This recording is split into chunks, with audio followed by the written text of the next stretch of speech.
So I have a friend named Shannon Downey. She's somewhat famous on the Instagram, known as Badass Cross Stitch. Already great.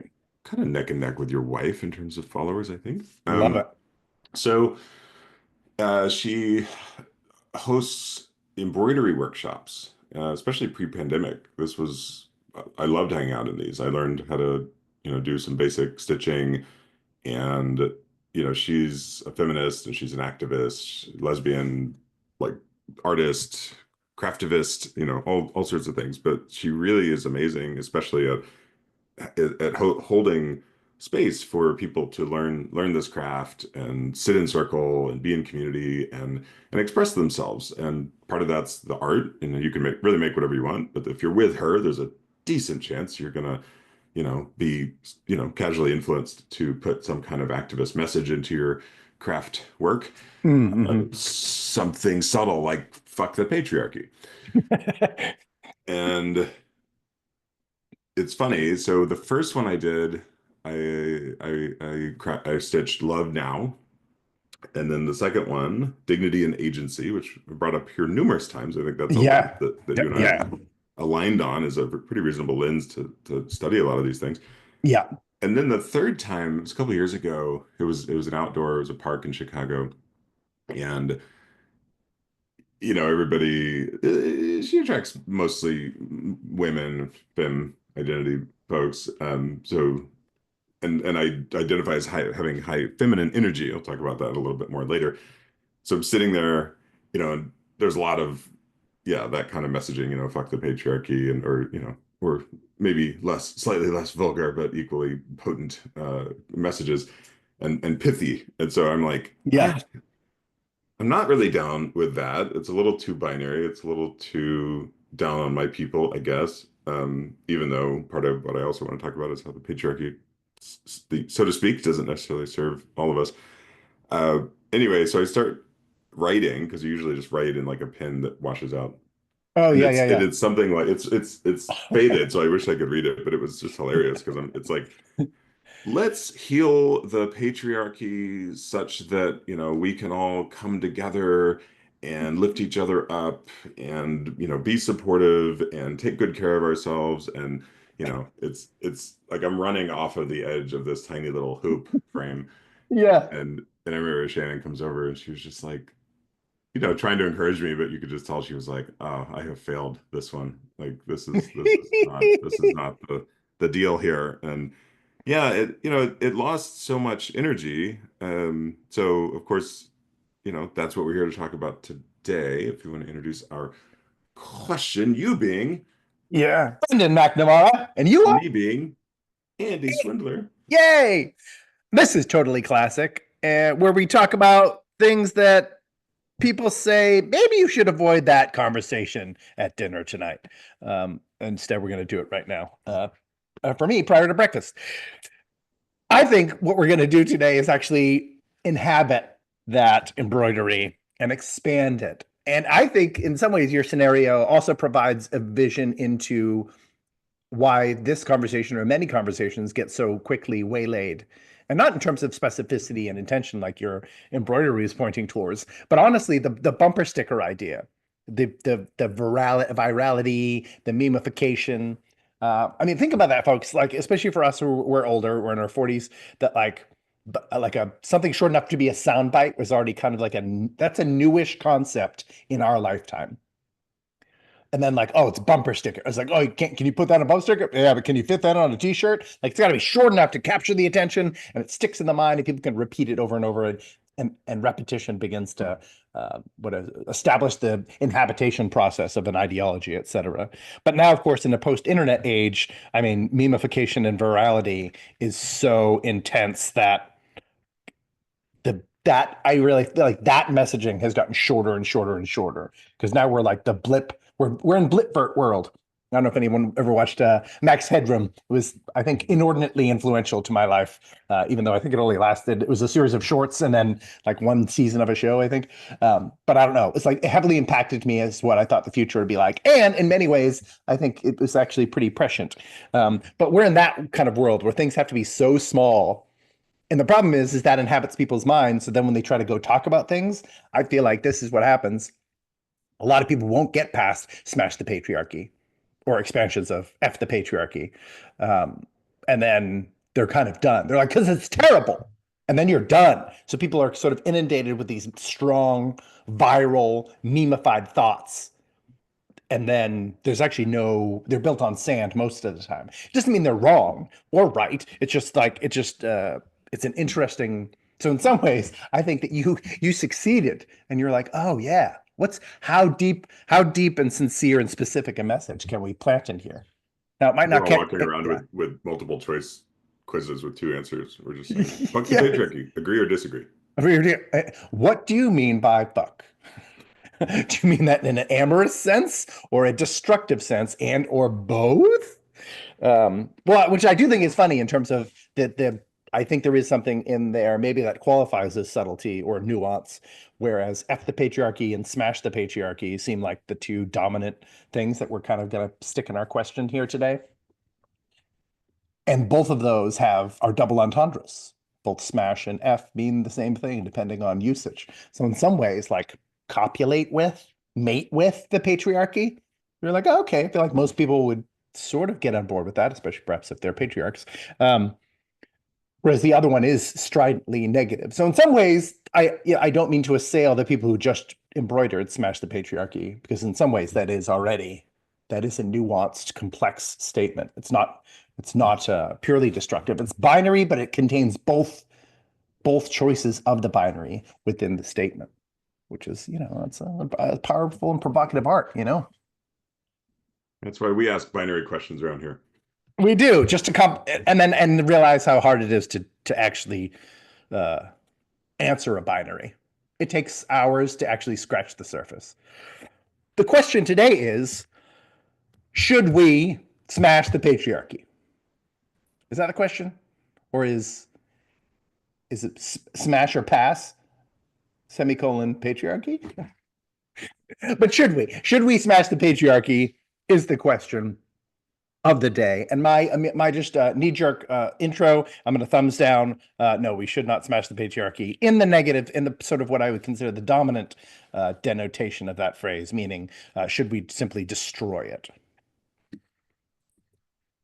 Yeah, I think that my embroidery story, you know, foreshadows my vote. And I think this is why we force it into a binary, right? Because it's difficult and it's like, Yes. okay, well, but it's an interesting exercise to force yourself to make a difficult choice and just know which way you're leaning at least. Yeah, yeah, Every once in a while we'll allow like a thumbs to the side middle vote, but we try to avoid that, folks. yeah. So I'm gonna also go with a pre-vote of no, we should not smash the We page. should not smash it. Yeah, and I think the interesting thing is, I've realized this about our conversations, is that they do sort of tilt in an academic, perhaps not presentation style, but an academic construct. Similarly, where we're like, well, wait, what's the thesis we're presenting here? So let's state your thesis, and then we kind of get into support and or argumentation. So it kind of becomes there's a little bit of a version of like having to co-defend our theses one to another. And then we'll vote again at the end, which is fun because we'll get to Yeah, see if anybody changed their mind. yeah, It's probably also worth pointing out for those who can't see us or don't know us that yes, we, at least apparently, are representatives of the patriarchy. And so yes. that, is perhaps more relevant. There have been times when we aren't necessarily members of the class we're Hmm. discussing, and we've had criticism for that, in fact. So, hey, Yeah. here we are talking about a So domain yeah, of expertise. yeah, this is us. We are patriarchs. Well, and the funny thing is, I think we're all in the United States, and I would actually say even in the West, and I would actually even say the this is hard for me to ascertain. I never actually found a good answer. Maybe this is an AI question. Hey AI, tell me the truth. Uh, what percentage of societies on the planet are patriarchal, essentially, in construct? And I would assume, and I could be incorrect, but at least I've looked up enough that I was like, oh, it is the dominant. It is certainly the majority, and I would even say the voting majority, right? The sort of 75% majority or plus, meaning it's like it sort of wins the day. it is the majority of societies on the planet are patriarchal, which means just like all of us are in a capitalist system are sort of de facto capitalists, even though I have very little capital of my own to invest and actually sort of participate in the process. But I'm buying things and selling things, so I'm involved in that part. Um, Likewise, all of us are members of the patriarchy, men, women, children, all races, all ages. It's so in some ways, this is an area of all of our expertise, um, just simply by life experience, which is kind of fascinating. Because I think some people see it sometimes and they're like, I don't know what that means, or it's just like a feminist screed, and I don't really know. To me, I think there are associations amongst people who don't pay that much attention, especially on the right, as Smash the Patriarchy is simply like a man-hating sort of third wave plus feminist statement, which I don't think is entirely, that doesn't seem entirely accurate to me. There might be some, I mean, might be guessing at some percentage of people, exhibiting that. Um, but I didn't have a strong feeling about patriarchy, honestly, until I became a patriarch. And then I was like, oh, I better take this seriously then. If I'm going to step into the next level of simply living amongst it, but then inhabiting a position, like a specific position within that, you know? Well, one comment on that, there's a book called The Dawn of Everything, and Oh, yeah. it's a tome. I don't usually make it through books like this, but I was kind of reading it with a book group, and by the end, I Oh, actually had to that present helps. on it, so that's good motivation. That helps a And by lot. the Yeah. end, I'm not kidding, I was at like at least 2x, if not 3x, on my audiobook, and it's just like a chipmunk, and I'm like, well, I'm sort of getting it. But Yeah, most of it. my other challenge with some of these books written by academics I wish I could just get the version where they edit out all of the time they spend just dissing their colleagues. I mean, it's Yeah. just like, Oh, okay, that's funny. we Yeah. all have egos, we all like have to express that somehow, but it's just like such a waste of time. I'm like, I don't care about the history of anthropology in the context of the meta-analysis and like why all your colleagues are idiots. I don't care about that part. Just tell me like what you find. Yes, yes. Well, no, that is very specifically for anybody who's a fan of those schools of thought. You're like, oh, you and your fools over there. Yeah. So, and I invite it because I tend to like these books that are, and this has shown up in other conversations we've had where I tend to I tend to like to place my bet on it's the minority viewpoint that might win, and Yeah, then that's wouldn't that exciting. be fun to like be the one who placed the right bet? And so a Yeah, lot of these yeah, bodies of work that are actually like upending hundreds, if not thousands, of years of anthropology, or yeah. the one I'm reading now, how emotions are made, upending emotion science. I mean, it's just so it's I do invite myself to that anyway.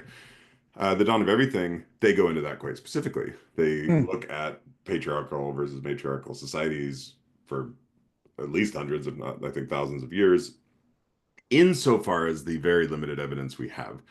This Yeah. is funny, Oh, actually. oh, One yeah. of the Going things back. Yeah. one of the things they point out about the even beyond patriarchal versus matriarchal is just like it was like an example of the very poor evidence we have. Like a Yeah. lot of indigenous cultures actually buried, so to speak, in quotes, their people up in trees, so that Yeah. there was various symbolism attached to that. And so we don't their bodies essentially decayed, and we have no remains, no evidence. And they were like, Yeah. the ones we Yeah. do find on the ground, that were just those were probably the outcasts, or the thieves, or the people who didn't get a ceremonial burial. Yeah. Oh, yeah. Yeah. Yeah. Yeah. Who are you know cast so out. Yeah. there's just a lot of stuff like that where it's like, oh, what are we even basing these conclusions on? And so with that in mind, with a very limited amount of evidence, they also said, there is evidence of matriarchal societies that were egalitarian, because that's a lot of what they were exploring, was hierarchy versus Yes. kind of egalitarian. Yeah. Uh, and there were a couple of examples where those seemed to maybe be very thriving, but none of them lasted very long. Yeah. So we can draw whatever conclusions we want from that, but that's a little bit of anthropological evidence that I have. Yeah, yeah, that's kind of what I found loosely, kind of researching it as well, which leads me actually kind of my next question in our sort of outline of thinking, which is like how I approach this question. So I really, I don't know if I elucidated this before, but like I try to even if I kind of have a strong thought or opinion or have kind of researched something, I know it'll kind of filter in, but I try to sort of get back to novice mind and go. That's one of the reasons I know I'm sure it's annoying to some people that I'm like, well, Oxford Dictionary defines it as blah, blah, blah. It's like too basic. But I was like, no, I think that's how basic I want to get. I want to go, like, if I want to look at the question, like, should we smash the patriarchy? I already have Hulk Smash Association, so I get the negative part of Smash. And then, but I was like, the patriarchy, like, well, what does that mean? And so I try to go, okay, well, let me start. How is that defined by those who define what words mean or political movements mean? Or, so I literally was in like the Oxford Dictionary and the Britannica, right? I go back to like childhood levels, and then you can expand from there and get into like academic debate and rigor and that sort of thing. But I realized, as with most things, I did the same thing with patriarchy, where I was like, I started over, and that was my big question too. Was I mean, the term is first cited in 1561. We can get back to that in a moment, but obviously, the concept of sort of but like male, what is it? It's hard to describe, but male centrality of power. Um, or centrality of governing authority, I should say, not power, because it's not really specifically power, a governing authority, perhaps. We can get to the specific definition. I was just like, well, like, what does that mean? Where does it come from? And how dominant is it? And is it so dominant as to be either like the most cataclysmic organization ever, or is it simply similar, akin to a biological inevitability? Meaning, like, is disputing patriarchy as ridiculous as disputing women bear children? Like, is it that essential? Now, my basic sense is that I would interrogate that immediately. That social organization is not the same as whatever biological impetus, but they are connected. So it was fascinating to me to find out because that's what I went looking for too. Is like these Amazon. Uh, where does the Amazonian mythos come from? I always assumed it was based on. There must have been societies like that, or was it just based on the first time people fought a Viking shield maiden, and they were like, "Oh my gosh, the women over there are nuts!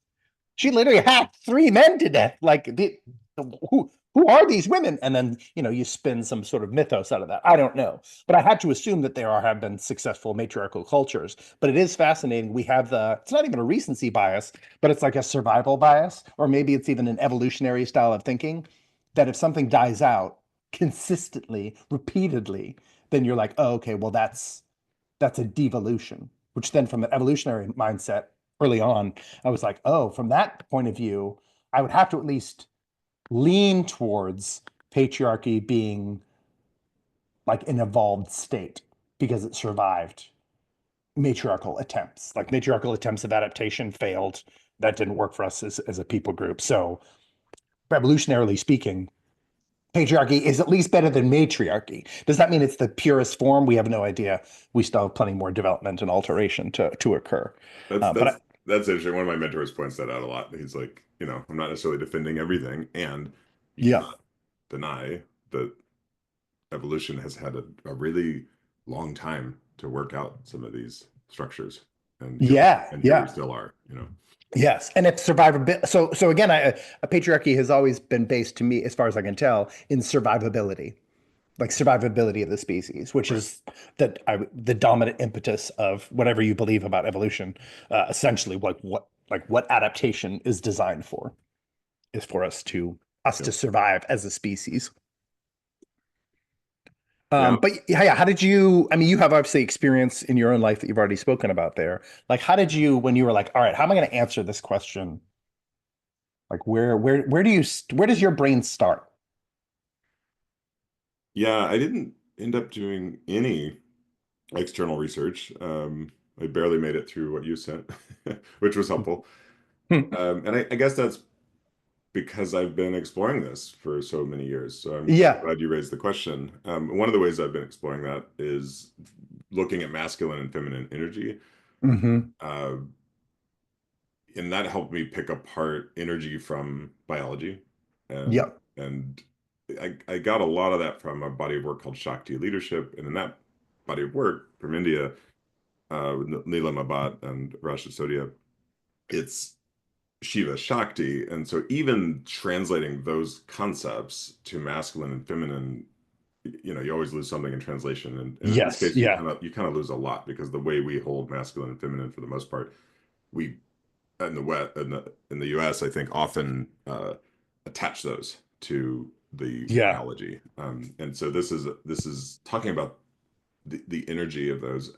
And it's fascinating because when I first encountered that body of work, there's a little one page, assessment, and you just kind of measure, on all these scales, sort of how much masculine or feminine energy.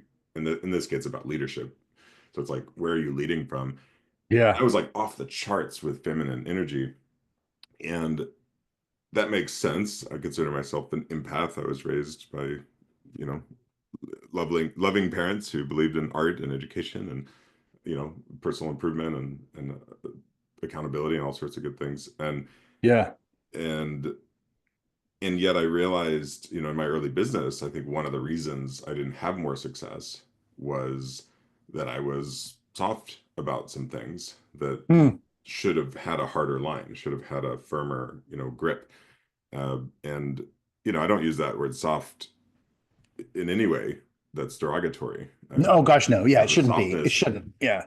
I think we believe in, we're here, we both stand for love and vulnerability and trust and Yeah. coming together and healing. And, these are all things might label as soft. Um, Yeah. and, there's some of the hardest things in a way. There's some of the things that take the most courage, I think, to actually face.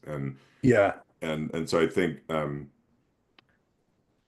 of the things that came out of that body of work was the idea that the masculine energy is like the container, like Hmm. the Shakti, or the translation to feminine, is the chaotic, like creative energy. Hmm. And so the sheep, but it needs a container. Without a Yeah. container, it's just like everywhere, it just spills out. Yeah. I don't know. We were just talking about improv. It'd be like, I don't know, well, improv, like you're building the container together in real time, right? Yeah. And Yeah. using it. Um, so uh, one way I think about the patriarchy and where we are now is, well, maybe we've taken some of those containers too far. And Hmm. now I will speak and say as men, Yep. and and that, because I know in other episodes we've talked about the balance between like protection and control, Yes. and that Yeah. shows up with children, that shows up with, I Yeah. think, how we design a lot of society. And this idea of, well, men, I remember in college, probably around the time we invented Totally Classic, I think we were very stoned one night, and one of us said, well, war is about numbers, so you can subdivide that shit. Yes. And it makes me think, well, one of the cons to being a man in the patriarchy is that we can get drafted. Now, that's never actually affected us, but it's kind of always Yes. been there, like a resonant fear. Yeah. Like talk about agency, right? It's like, Jesus, man, my country could just send me off to a war, to die in war I don't believe in, as Yeah. so many of our ancestors. So men are dispensable from a repopulation standpoint, and so Yeah. having to just sort of acknowledge that and live in that and reconcile that and be like, well, what the hell does that mean? Like, where's my worth and my value as a man? So I Yeah. think one of my general, is almost maybe a little tongue in cheek, but also kind of true theories about the patriarchy is, it's this deep rooted fear of, how dispensable we are, how um, how much less power like nature seemed to give us, especially with making children and creating life. Yes. And I know Yep. that's come up in other conversations about what we do with unborn life, and who Yeah. who, who has the power to do that. So uh, yeah, I'll pause there. So as you can see, a Yeah. lot of, to answer your question more directly, lots of wondering, lots of connecting dots, through various journeys and discoveries, both for myself as well as research, as well as groups I'm involved with. So Yeah. I've leave it always, there. well, I like that how you, and I think you're better at that than I am in terms of like bringing this into collectives and then kind of communing in those collectives on these concepts, gleaning from, maybe even resonating with, maybe echoing off of, which I think is wise. And in many ways, I think the collectivist thing is both masculine and feminine, funnily enough, especially as tuned around patriarchy. Yeah, as best as I can tell it. So patriarchy means father rule. Okay, cool, very simple. Patriarchy is obviously very specifically rooted in what I don't like this term, but I'm going to use it just because people know what it means. The Judeo-Christian tradition. It's very specifically and concretely rooted in that in terms of the way we live now in our society, in the United States of America, especially. Cambridge defines it as a form of social organization in which fathers or other males control the family, clan, tribe, or larger social unit or society organized in this way. Oxford also adds this other part: a system of society or government in which the father or eldest male is head of the family and descent is traced through the male line. Now that the descent traced, I've noticed across definitions varies and it isn't always there. Um, it's fascinating to me that Jewish tradition is central in what patriarchy is in the Western world or in the English language, because the word was first cited by the Oxford community, used by Thomas Norton, a Bible translator and missionary. Um, it has been, I think, this is something we talk about a lot. I think it's been redefined uh, propagandistically or inappropriately, because I think those definitions are relatively central. It sounds like, I don't know if that's a good thing. I don't know if that's a bad thing. It sounds like a thing. But Sylvia Walby, a feminist author, wrote what I thought was a very typical definition of if you ask people on the street, ask women on the street in the United States of America under 30, under 40 even, college educated, probably even more so, uh, defines patriarchy as a system of social structures and practices in which men dominate, oppress, and exploit women. I think when people say smash the patriarchy, that's my assumption. It could be wrong. That's my assumption of what I think they're actually talking about.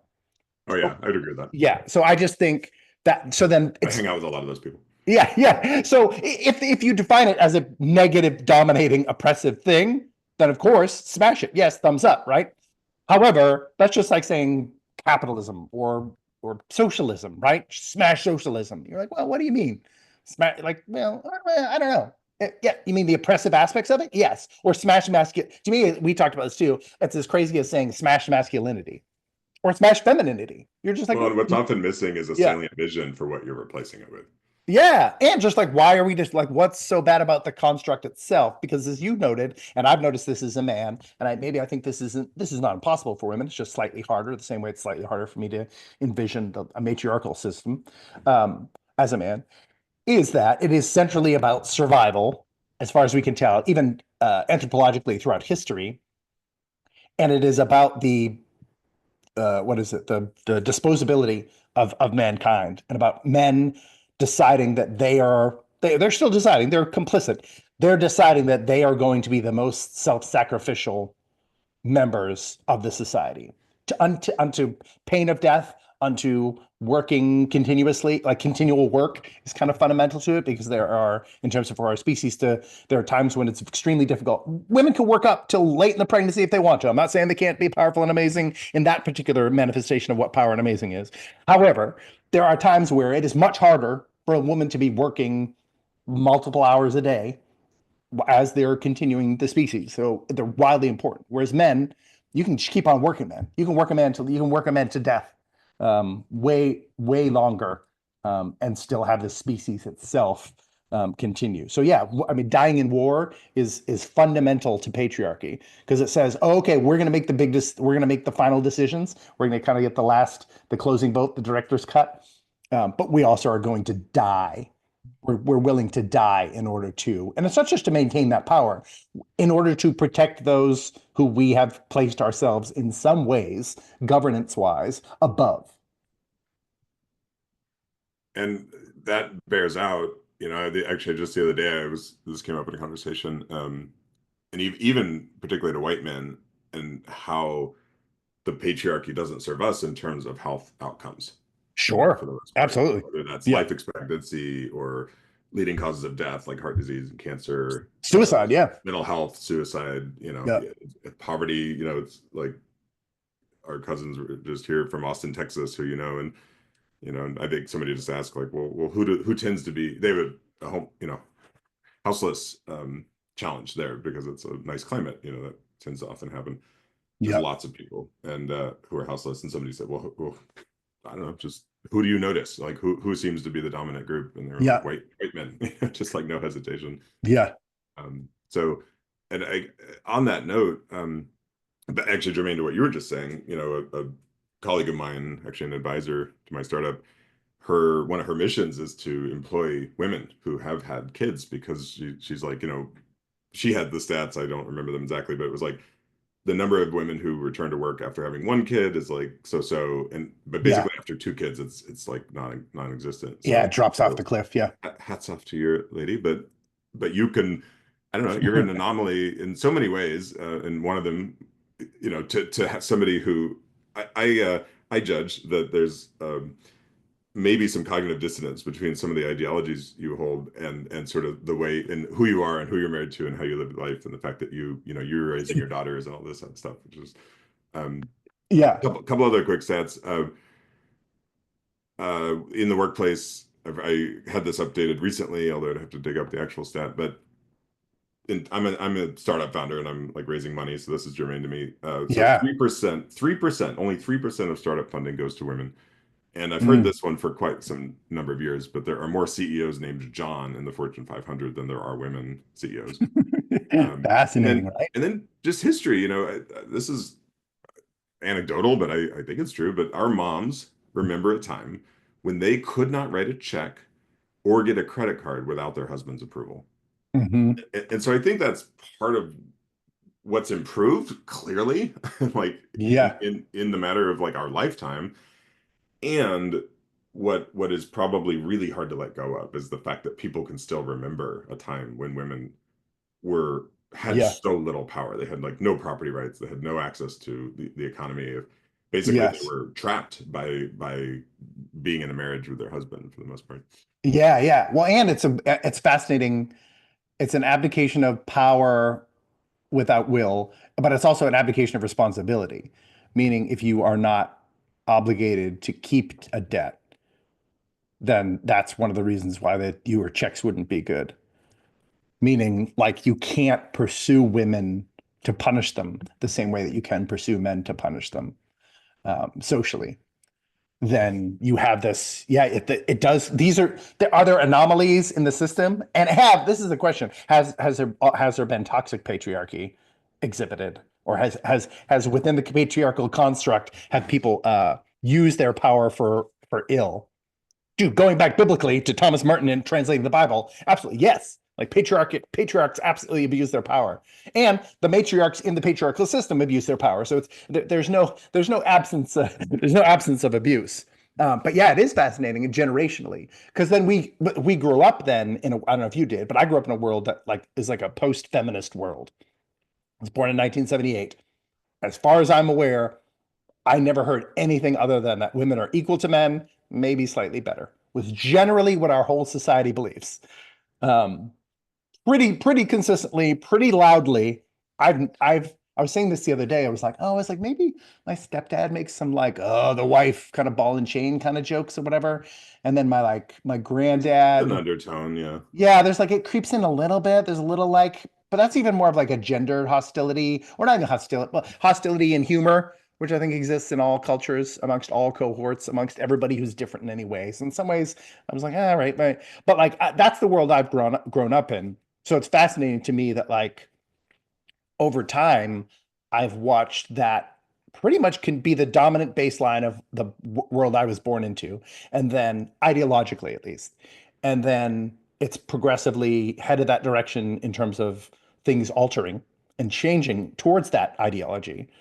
But I feel like, especially over maybe the past 20 years or so, the vehement sort of the smash the patriarchy movement has grown in vehemence and outcry in a way that I don't comprehend because I don't see the coordinate backslide kind of back into those issues. I mean, it's come up with the Save Act, but I still can't tell if that's a legit complaint or whatever. That like women who've changed their names won't be able to vote or whatever. That seems like, as far as I can tell, just by reading the actual act, that sounds like propagandist nonsense. So I don't. I am baffled. I think as the modern, like why this is a really salient question in our society. Like, haven't we collectively been smashing the toxic elements of patriarchy? But this leads to my theory. Let me throw this out there.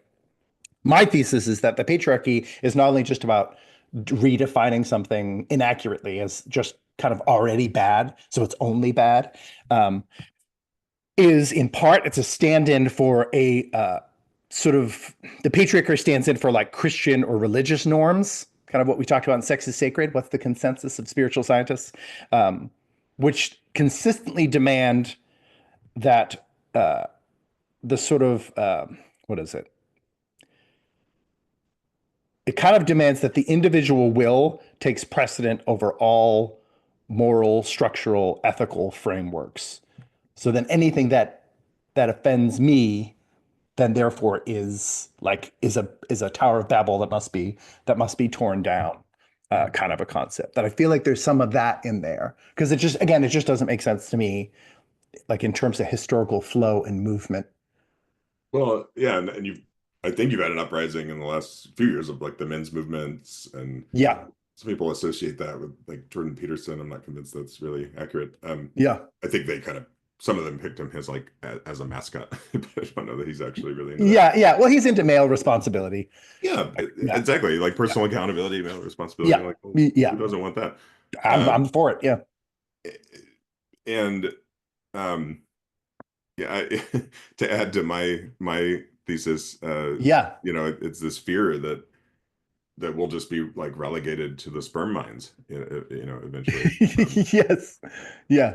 But I I wanted to dip into the two major, maybe huge areas to like, I don't know how much we'll get to, or maybe it's a part two, but basically the economy, and Hmm. then just the physicality of our natures. And Yeah. I know Yeah. that was a question you were holding, and it's coming up for me in terms of like abuse and domestic violence, and you Yeah. know who's sort of who receives the most harm and who has more physical power on average, that kind of thing. I Yeah. think you have other kind of curiosities around sort of our very general physical nature. And I know we're generalizing for like billions of people, but here we are.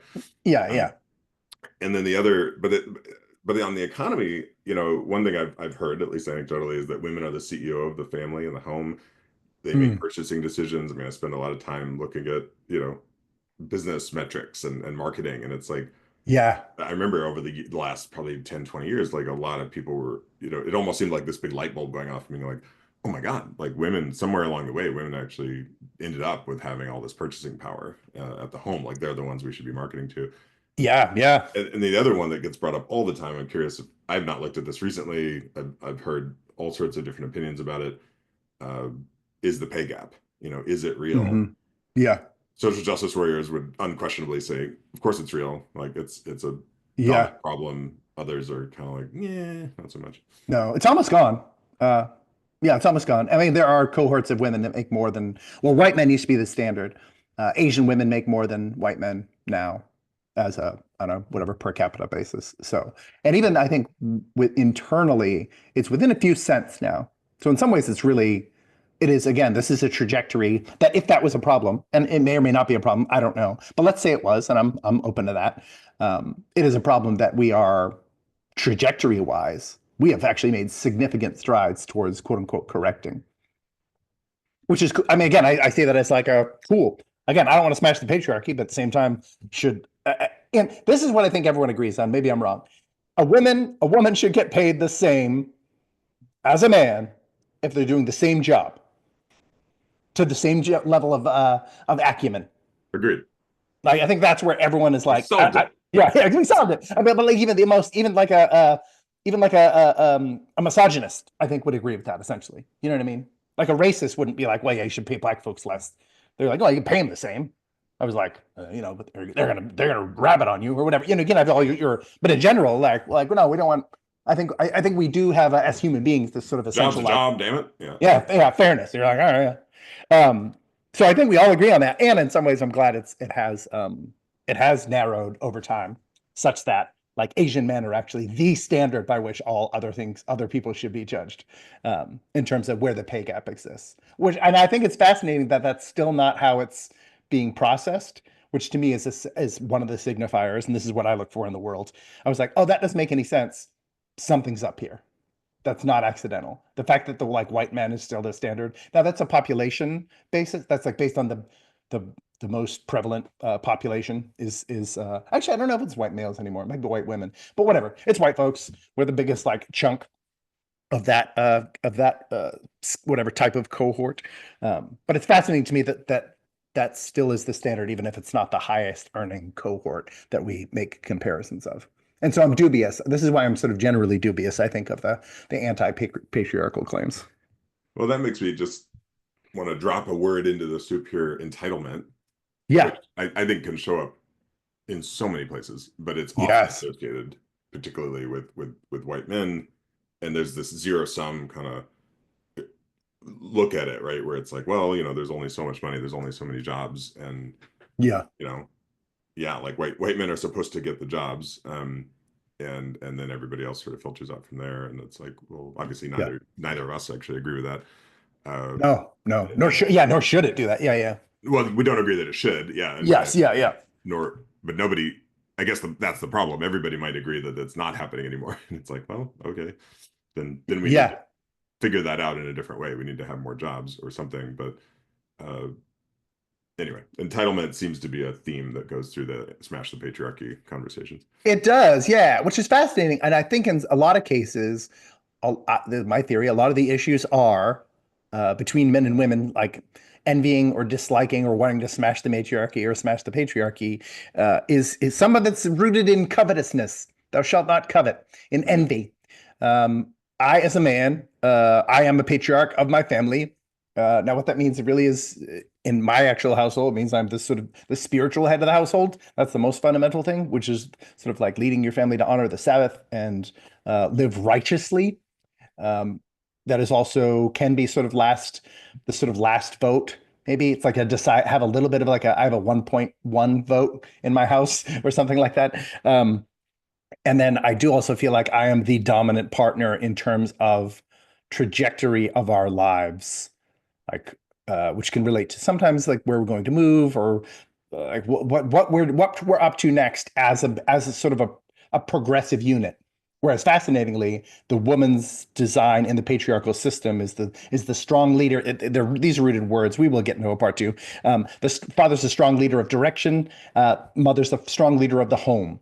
Meaning, and so in many cases, the feminine energy in the patriarchal construct is conservative, is basically keeping everything whole, and then I'm the one who has to move it forward. Now that I'm at home with the kids, primary caregiver.